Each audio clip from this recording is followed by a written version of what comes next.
Welcome to my channel easy learnings. మీరు కనుక నా ఛానల్ని ఫస్ట్ టైం విజిట్ చేస్తున్నట్టయితే subscribe to my channel easy learnings. ఇప్పుడైతే ఇవాల్టి టాపిక్లోకి అయితే వెళ్దాం. సో ఇవాల్టి టాపిక్ వచ్చేసి how to calculate leap year అనమాట. సో ఒక ఇయర్ ఇచ్చినప్పుడు అది లీప్ ఇయరా లేకపోతే నాన్ లీప్ ఇయరా అని ఎలా క్యాలిక్యులేట్ చేస్తాం అనేది ఇవాల్టి టాపిక్. సో నేను ఒక ఈజీ ట్రిక్ చెప్తాను దానికోసము. సో ఇచ్చిన ఇయర్ లీప్ ఇయరా కాదా అని ఈజీగా కనుక్కోవచ్చు. సో వీడియోని లాస్ట్ వరకు చూడండి, స్కిప్ చేయకుండా. సో ఇప్పుడైతే టాపిక్లోకి అయితే వెళ్ళిపోదాం. సో ముందు అసలు మనకి లీప్ ఇయర్ అంటే ఏంటో తెలవాలి. సో లీప్ ఇయర్ అంటే మనకి ఒక్క ఇయర్లో 366 డేస్ ఉంటాయి అన్నమాట. అలాగే నాన్ లీప్ ఇయర్లో అంటే నార్మల్ ఇయర్ అనమాట. ఇది నాన్ లీప్ ఇయర్లో మనకి 365 డేస్ ఉంటాయి. సో ఇవైతే బేసిక్ అన్నమాట. అంటే ఇవి గుర్తుపెట్టుకుంటే మనకి ప్రాబ్లమ్ సాల్వ్ చేయడం ఈజీగా ఉంటుంది. ఏంటిది, లీప్ ఇయర్లో మనకి 366 డేస్ ఉంటాయి, నాన్ లీప్ ఇయర్లో 365 డేస్ ఉంటాయి. సో ఇక్కడ 2 పాయింట్స్ గుర్తుపెట్టుకోండి. ఏంటంటే ఒకవేళ ఇచ్చిన నెంబర్స్ అంటే ఇచ్చిన ఇయర్స్ సెంచరీ లాగా ఉంటే, అంటే లైక్ 2000, 1700 ఇట్లున్నాయి అనుకో, మనము అప్పుడు ఆ నెంబర్స్ని డివైడెడ్ బై 400తో చేయాలి. అప్పుడు ఒకవేళ మనకి remainder is equals to remainder 0 వస్తే దాన్ని మనము లీప్ ఇయర్ అంటాం అన్నమాట. అంటే remainder is not equal to 0 వచ్చిందనుకో, అప్పుడు అది నాన్ లీప్ ఇయర్ అవుతుంది. సో ఇవి జస్ట్ సెంచరీస్కి మాత్రమే, అంటే సెంచరీ ఇయర్స్కి మాత్రమే. నార్మల్ ఇయర్స్ లైక్ ఎగ్జాంపుల్ 1992 కానీ లేకపోతే 1882 కానీ ఇలా ఇచ్చినప్పుడు ఎలా అంటే డివైడెడ్ బై 4 చేయాలన్నమాట. సో డివైడెడ్ బై 4 చేయాలి. అప్పుడు ఒకవేళ మనకి రిమైండర్ 0 అయ్యిందనుకో, అది లీప్ ఇయర్ అవుతుంది. ఒకవేళ రిమైండర్ నాట్ ఈక్వల్ టు 0 వచ్చిందనుకో, అది నాన్ లీప్ ఇయర్ అవుతుందన్నమాట. సో మీ అందరికి ఒక కామన్ డౌట్ రావచ్చు, ఎందుకు మనం ఓన్లీ డివైడెడ్ బై 400తోనే చేస్తున్నాం, వేరే నెంబర్స్తో ఎందుకు చేయకూడదని. సో ఒకటి ఏంటంటే ఎవ్రీ 4 ఇయర్స్కి మనకి లీప్ ఇయర్ అనేది వస్తుందన్నమాట.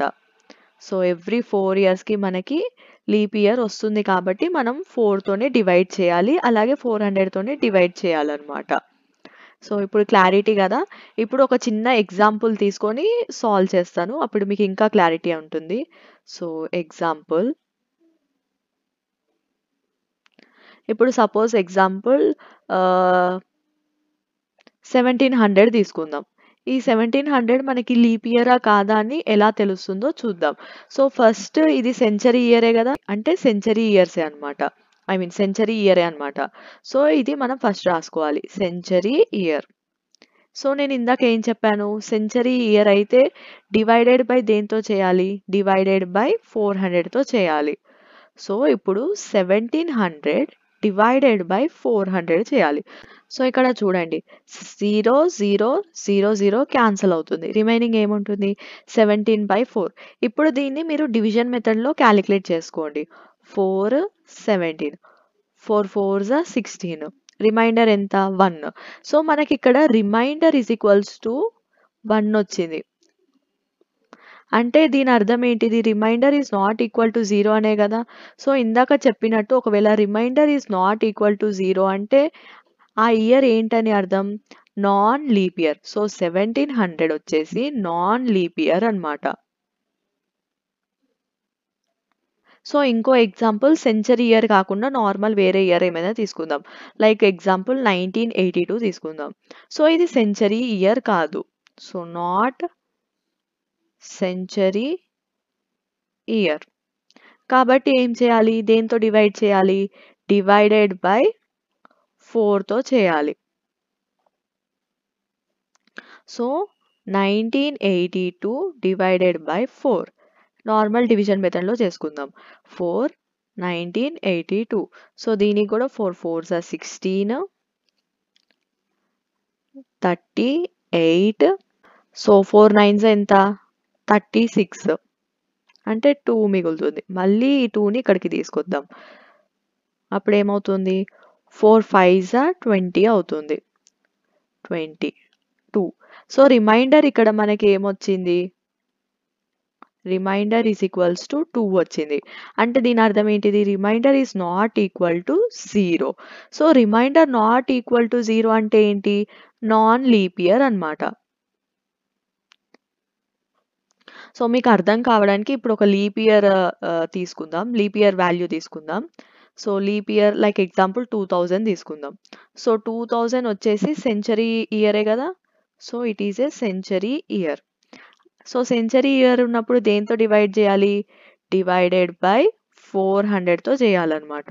సో అప్పుడు ఏమొస్తుందో చూద్దాం. 2000 divided by 400. So 0 0 0 0 cancel. Remaining ఏముంటుంది? 20/4. సో నార్మల్ డివిజన్ మెథడ్లో చేసుకుందాం. 4 20. 4 5 ఎంత? 20 కదా! అంటే మనకి రిమైండర్ ఇక్కడ ఎంత వచ్చింది? So remainder is equals to 0 వచ్చింది. రిమైండర్ 0 వచ్చినప్పుడు ఆ ఇయర్ ఏమవుతుంది? లీప్ ఇయర్ అవుతుంది. సో 2000 అనేది లీప్ ఇయర్ అన్నమాట. సో అర్థమైంది కదా! సో లీప్ ఇయర్‌ని, నాన్ లీప్ ఇయర్‌ని ఎలా కాలిక్యులేట్ చేయాలో అర్థమైంది కదా! సో మీ అందరికీ అర్థమైందని అనుకుంటున్నాను. సో మీకు ఇంకా ఏమైనా డౌట్స్ ఉంటే ఇందులో నాకు కామెంట్ సెక్షన్‌లో కామెంట్ చేయండి. నేను క్లారిఫై చేస్తాను. ఒకవేళ మీకు నిజంగా అర్థమైతే నేనిప్పుడు ఒక ఎగ్జాంపుల్ ఇస్తాను. సో అది లీప్ ఇయరా? నాన్ లీప్ ఇయరా? కనుక్కొని చెప్పండి. సో 1892 ఇది లీప్ ఇయరా? ఆర్ నాన్ లీప్ ఇయరా? సాల్వ్ చేసి నాకు కామెంట్ సెక్షన్‌లో కామెంట్ చేయండి. సో మీకు కనుక ఈ వీడియో నచ్చినట్టయితే లైక్ చేయండి, షేర్ చేయండి, సబ్స్క్రైబ్ చేయడం మాత్రం మర్చిపోకండి. మళ్ళీ వేరే మ్యాథ్స్ ప్రాబ్లమ్‌తో కలుద్దాం.